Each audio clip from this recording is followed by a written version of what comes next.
नमस्कार विद्यार्थी मित्रांनो, मी अण्णासाहेब भोसले विज्ञान शिक्षक।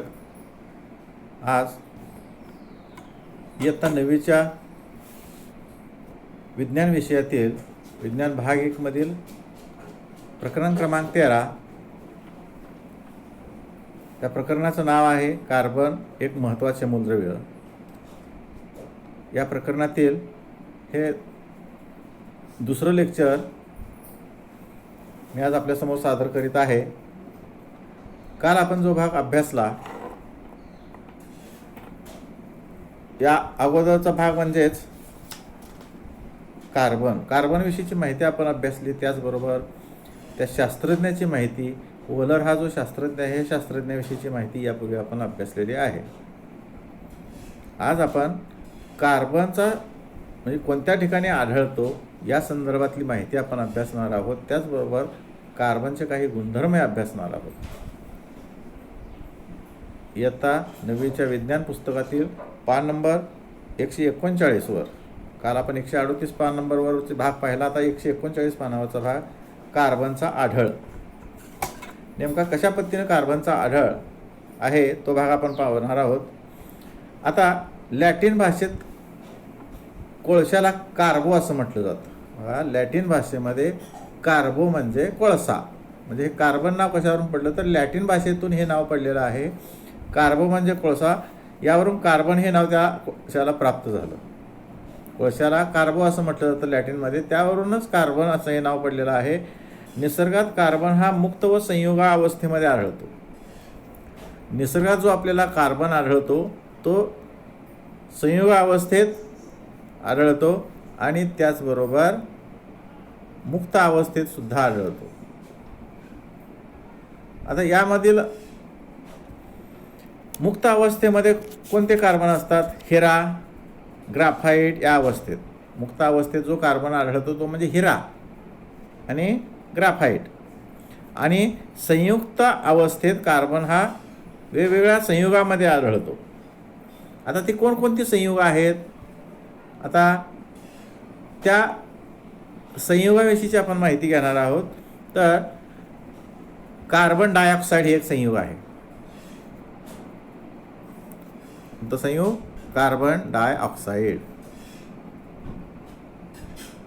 कार्बन डायऑक्साईड कार्बोनेटच्या स्वरूपात, बघा कार्बन डायऑक्साईड हे एक संयुग आणि कार्बोनेटच्या स्वरूपात, उदाहरणार्थ कॅल्शियम कार्बोनेट हे पण एक संयुग आहे। त्याचबरोबर मार्बल, कॅलामाइट म्हणजे झिंक कार्बोनेट हे एक संयुग आहे। कॅलामाइट हे म्हणजे झिंक कार्बोनेट संयुग आहे। मार्बल हे एक संयुग आहे। या संयुगामध्ये सुद्धा कार्बन कार्बोनेटच्या रूपात आढळतो। म्हणजे झाली संयुग। त्याशिवाय आणखी जीवाश्म इंधन, दगडी कोळसा, पेट्रोलियम आणि नैसर्गिक वायू हे भूगर्भामध्ये आढळणारी जी इंधन आहे त्यांना जीवाश्म इंधन म्हणतात। आता जीवाश्म इंधन म्हणजे नेमकं काय?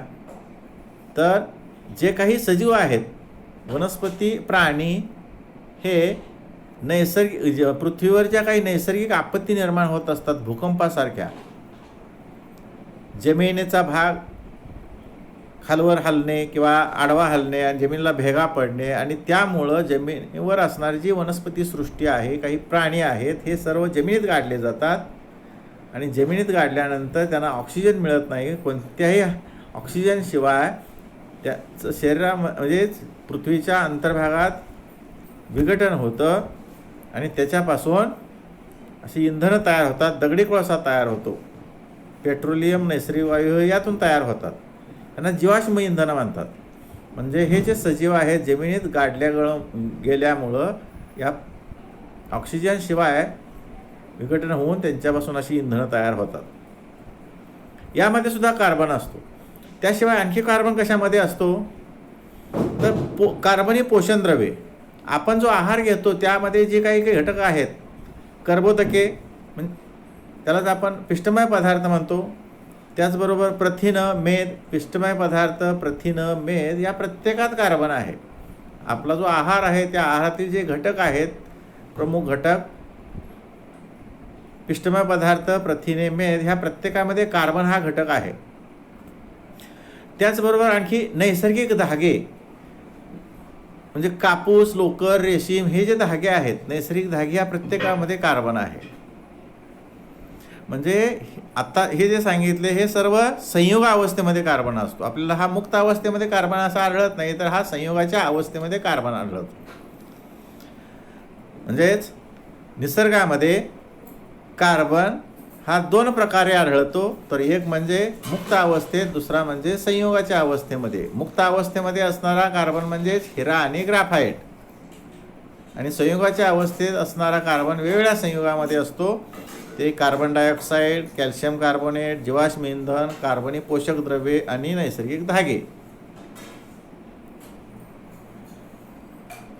आता एका विज्ञानाचा चमत्कार म्हणून पाहूया. तर त्याच पानावर एका चौकोनात एक माहिती दिलेली आहे बघा. आपल्याला जादा माहितीसाठी, विज्ञानाच्या म्हणजे पृथ्वीच्या कवचामध्ये 0.27% कार्बन असून, म्हणजे पृथ्वीचं जे कवच आहे त्या कवचामध्ये 0.27% कार्बन असून तो कार्बोनेट, कोळसा, पेट्रोलियम अशा स्वरूपात असतो. सगळे पेट्रोलियम पदार्थ आहेत त्यात सुद्धा कार्बनच असतो. तर वातावरणात असणारे कार्बनचे प्रमाण कार्बन डायऑक्साईडच्या स्वरूपात असते. म्हणजे वातावरणात जो कार्बन डायऑक्साईड म्हणजे जो असतो, म्हणजे ते कार्बनचं संयोगाच्या अवस्थेतलं रूप आहे. कार्बनचे प्रमाण हे कार्बन डायऑक्साईडच्या रूपात असते, आणि हे किती आहे तर 0.03%, म्हणजे 0.03%, 100तला 3रा भाग.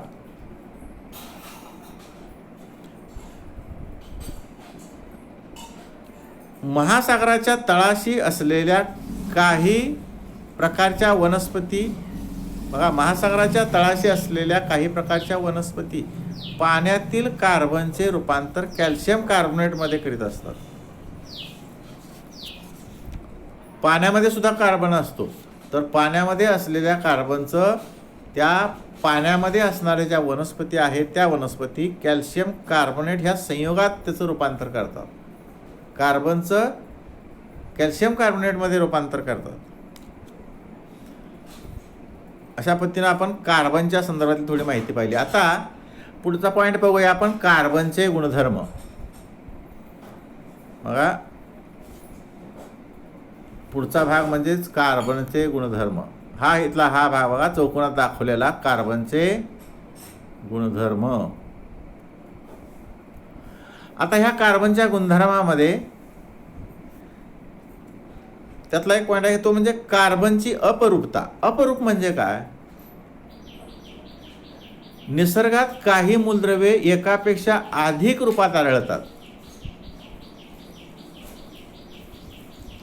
म्हणजेच त्यांचे रासायनिक गुणधर्म सारखे असले तरी भौतिक गुणधर्म मात्र वेगवेगळे असतात. तुम्हाला दुसरे एक उदाहरण सांगतो म्हणजे लक्षात येईल. माणूस हा एक प्राणी किंवा कोणतीही एखादी व्यक्ती आपण जरी घेतली तर त्याचं शरीर हे सारखंच असतं, परंतु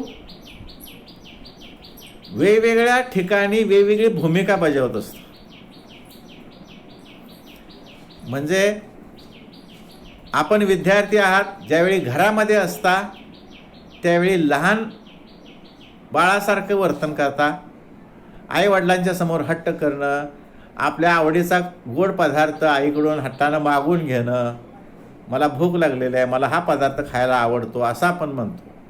तिथं असं वर्तन करतो. म्हणजे हे झालं भौतिक वर्तन.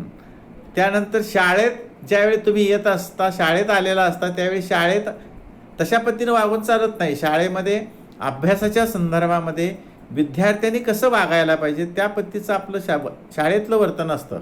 वेळच्या वेळी अभ्यास करणे, सरांनी सांगितलेला अभ्यास पूर्ण करणे, व्यवस्थित ऐकणे, होमवर्क पूर्ण करणे, अशा पद्धतीनं आपण वर्तन करत असतो. म्हणजे इथं असा बदल होतो. आणि ज्यावेळी घरातून शाळेत येत असताना, रस्त्यावरून येत असताना आपण विद्यार्थी नसतो आणि घरातील मुलंही नसतो, त्यावेळी आपण एक प्रवासी असतो. प्रवास करत असताना प्रवासाचे नियम पाळले पाहिजेत, वाहतुकीचे नियम पाळले पाहिजेत, त्या पद्धतीनं वर्तन आपण केलं पाहिजे. म्हणजे प्रत्येक ठिकाणी आपण वेगवेगळे बदल घडवतो आपल्यामध्ये, भौतिक बदल. आपण मात्र आतली शरीरांतर्गत रचना सारखीच असते.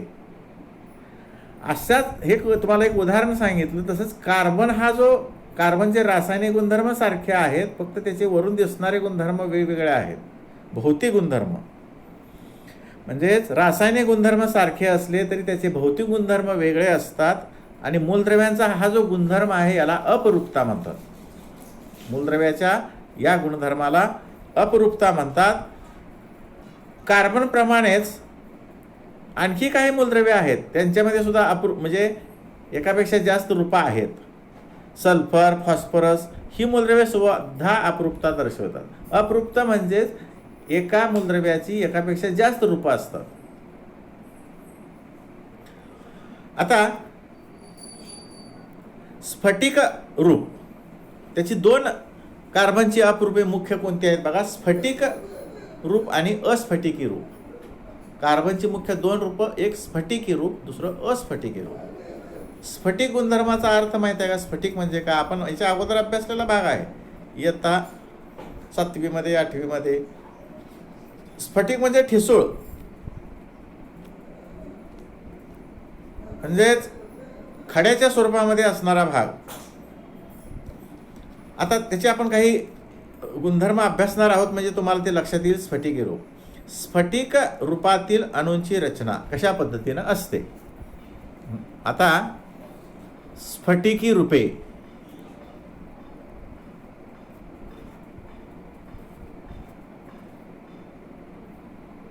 या ठिकाणचा भाग बघा.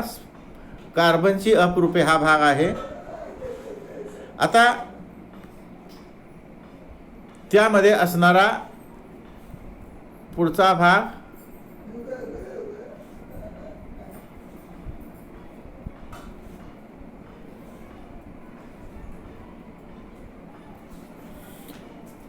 स्फटिक रूपे. आता त्याला इंग्रजीमध्ये क्रिस्टलाइन फॉर्म म्हणतात. क्रिस्टल्स म्हणजे साखरेचे जसे दाणे असतात तशा पद्धतीचे मिठाचे खडे, साखरेचे दाणे जसे असतात ना, त्याला म्हणायचं स्फटिक. मग स्फटिक रूपातील अणूंची रचना नियमित आणि निश्चित असते. मग त्या कणांची रचना कशी असते, त्याची नियमित असते आणि निश्चित असते, त्याचा आकार ठरलेला असतो. बघा साखरेचा आकार बरोबर चौकोनाचे आकाराचे खडे असतात बघा, तुकडे. तुम्ही बारकाईने निरीक्षण करा कसे असतात बघा. आणि हा एक त्यांचा गुणधर्म आहे. त्याचबरोबर त्यांचे द्रवणांक व उत्कलनांक उच्च असतात. हे स्फटिक रूप जे आहेत, कार्बनची जी स्फटिक रूप आहेत, यांचे द्रवणांक आणि उत्कलनांक उच्च असतात. द्रवणांक याचा अर्थ ज्या स्थिर तापमानाला स्थायूचं द्रवात रूपांतर होतं त्या तापमानाला म्हणायचं द्रवणांक. म्हणजे स्थायूचं द्रवात रूपांतर होणे याला म्हणायचं द्रवणांक. आपण एखाद्या स्थायूला उष्णता देतो, त्यावेळी उष्णता दिल्या क्षणाला लगेचच त्याचं काय द्रवात रूपांतर होत नाही. द्रवात रूपांतर होण्यासाठी उष्णता थोडी जास्त द्यावी लागते आणि काही कालावधीनंतर मग हळूहळू तो द्रव वितळायला लागतो. आणि ज्यावेळी वितळण्याची क्रिया चालू असते त्यावेळी त्याचं तापमान जे आहे, आपण तापमापीनं जर मोजलं तर ते वाढत नाही, आहे तसं स्थिर राहतं. जेव्हा तो पदार्थ पूर्ण स्थायूचं द्रवात रूपांतर होईपर्यंत आहे त्याच अवस्थेत राहतो, म्हणजे तापमान आहे तसंच राहतं. त्याच पद्धतीनं आपण द्रव पदार्थाला उकळत असताना त्याचंच तापमान एक स्थिर राहतं आणि पूर्ण त्या द्रवाचं वाफेत रूपांतर होईपर्यंत ते तापमान स्थिर राहतं. याला म्हणायचं उत्कलनांक. म्हणजे पाणी उकळतं तेव्हा जे तापमान स्थिर असतं, बर्फाचं पाण्यात रूपांतर होणे याला म्हणायचं द्रवणांक. 0°C हा द्रवणांक. आणि पाण्याचं वाफेत रूपांतर होणे याला म्हणायचं उत्कलनांक. समजा 100°C तापमानाला पाणी उकळतं म्हणून म्हणायचा उत्कलनांक. स्फटिक रूपातील पदार्थांना निश्चित भौमितिक रचना. बघा स्फटिक रूपामध्ये जे काही पदार्थ असतात, स्फटिक रूपामध्ये म्हणजे खड्याच्या रूपामध्ये जे पदार्थ असतात त्यांना निश्चित असा भौमितिक आकार असतो, निश्चित असा आकार ठरलेला असतो. मग आता पाणी उदाहरण घेतलं आपण, पाणी द्रवरूप अवस्थेमध्ये आहे, त्याला निश्चित असा आकार आहे का? नाही. आपण ग्लासमध्ये घेतलं तर ग्लासचा आकार त्याला प्राप्त होतो. जमिनीवर ओतलं तर ते पाणी सर्व ठिकाणी पसरतं, उताराशी त्या दिशेत वाहत जातं. कोणत्याही भांड्यामध्ये ठेवलं तर त्या भांड्याचा आकार त्याला प्राप्त होतो, म्हणजे याला निश्चित असा आकार नाही.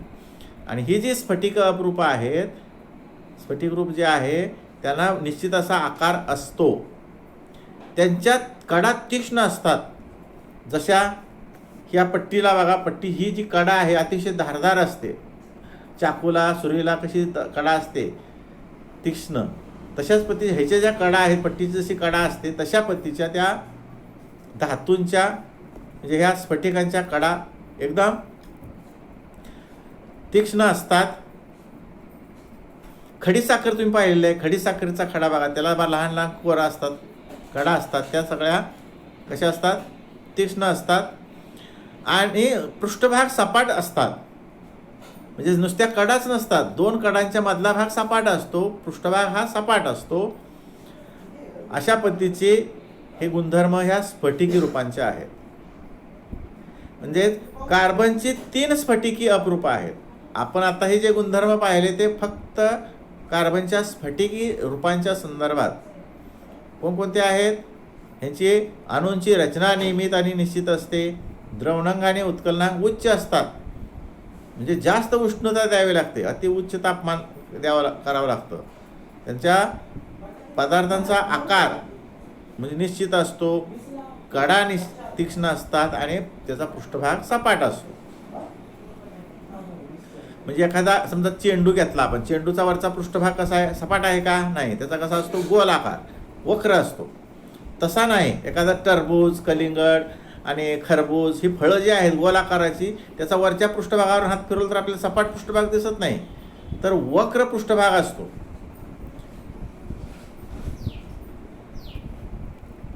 तर ह्यामध्ये यांचा पृष्ठभाग हा सपाट असतो. आता कार्बनची एकूण 3 स्फटिकी अपरूपे आहेत. कार्बनची 3 स्फटिकी अपरूपे आहेत. तर ती 3 कोणकोणती? तर एक म्हणजे हिरा, हिरा एक अपरूप आहे. दुसरा आहे ते म्हणजे ग्राफाईट आणि तिसरा आहे ते म्हणजे फुलरीन. हिरा, ग्राफाईट आणि फुलरीन असे ही 3 स्फटिकी अपरूपे आहेत. आता याच्यामध्ये हा हिरा बघा, 1 नंबर हिरा. हिऱ्याला इंग्रजीमध्ये डायमंड असं म्हणतात. इथं पान नंबर 139 वरची आकृती बघा, खालच्या कडेची. इथं ह्या चौकोनामध्ये मी दाखवलेली आकृती बघा, हिऱ्याची आकृती आहे. अशा पद्धतीचा हिऱ्यांचा आकार असतो. म्हणजे याचे प्रत्येक पृष्ठभाग सपाट आहेत. हा प्रत्येक पृष्ठभागांचा जो आकार आहे आपल्याला त्रिकोणी दिसतो. असे छोटे छोटे छोटे त्यामध्ये म्हणजे कडा दिसतात, त्या तीक्ष्ण असतात. मग आता ह्या संदर्भातली आपण माहिती बघूया. हा अशा पद्धतीचा हिरा, हा हिरा मौल्यवान धातू म्हणून वापरतात. सोन्यापेक्षा अतिशय महाग आहे, म्हणजे अतिशय मौल्यवान आहे. तर या संदर्भात हा नेमका कोणत्या ठिकाणी सापडतो, त्याचे गुणधर्म काय आहेत, हा पण आपण भागामध्ये पाहणार आहोत. बघा, भारतामध्ये प्रामुख्याने हिरा गोवळकोंडा, कर्नाटकामध्ये गोवळकोंडा हा जो भाग आहे तिथं हिऱ्याचं प्रमाण आढळतं. व पन्ना म्हणजे गोवळकोंडा कर्नाटकात आणि पन्ना मध्य प्रदेश येथे सापडतो. भारताप्रमाणेच दक्षिण आफ्रिका, ब्राझील, बघा भारतामध्ये हे या ठिकाणी आहेत. त्याचबरोबर दुसऱ्या म्हणजे आपल्या भारतातील कर्नाटक आणि मध्य प्रदेश ह्या 2 राज्यांमध्ये हिरा सापडतो. त्याचबरोबर भारताप्रमाणेच बाहेरचे जे देश आहेत, दक्षिण Africa, Brazil, Belgium, Russia, America या देशात सुद्धा हा हिरा सापडतो. मग आता हिऱ्याची रचना कशी असते? आता ही जी हिऱ्याची रचना आहे, हिऱ्याची रचना आपण बघूया कशा पद्धतीची असते.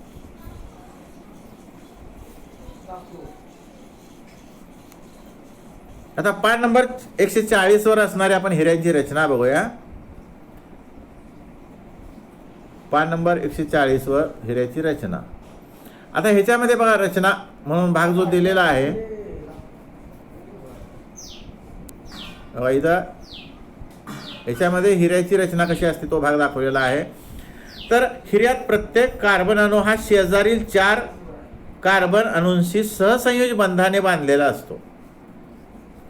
प्रत्येक कार्बन हा दुसऱ्या कार्बनशी सहसंयोजी बंधाने बांधलेला असतो.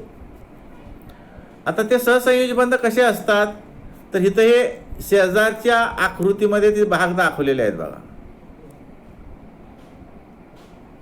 हा दुसऱ्या पुढच्या चौकोनातला आकार बघा. ह्याच्यामध्ये गोल जे आकार दाखवले ते कार्बन आहेत. तो कार्बन शेजारच्या 4 कार्बनशी शेजारील 4 कार्बन अणूंशी सहसंयोजी बंधाने जोडलेला असतो. त्यामुळे तो टणक आणि समचतुष्कोणातील त्रिमितीय रचना दाखवतो. ह्याचा जो आकार आहे समचतुष्कोणातील त्रिमितीय रचना आहे. द्विमिती 2 माप, लांबी रुंदी अशी मापं असतात, त्याला द्विमिती म्हणायचं. हा जो आयत असतो, आयताला लांबी रुंदी असते. त्रिमिती म्हणजेच इष्टिकाचिती आकार, घनाकृती जे आहेत, घनाकृती ठोकळे, त्याला म्हणायचं त्रिमिती. म्हणजे त्रिकोणी त्रिमिती आकाराचा भाग जसा असतो तशा पद्धतीची रचना असते. मग आता आपण या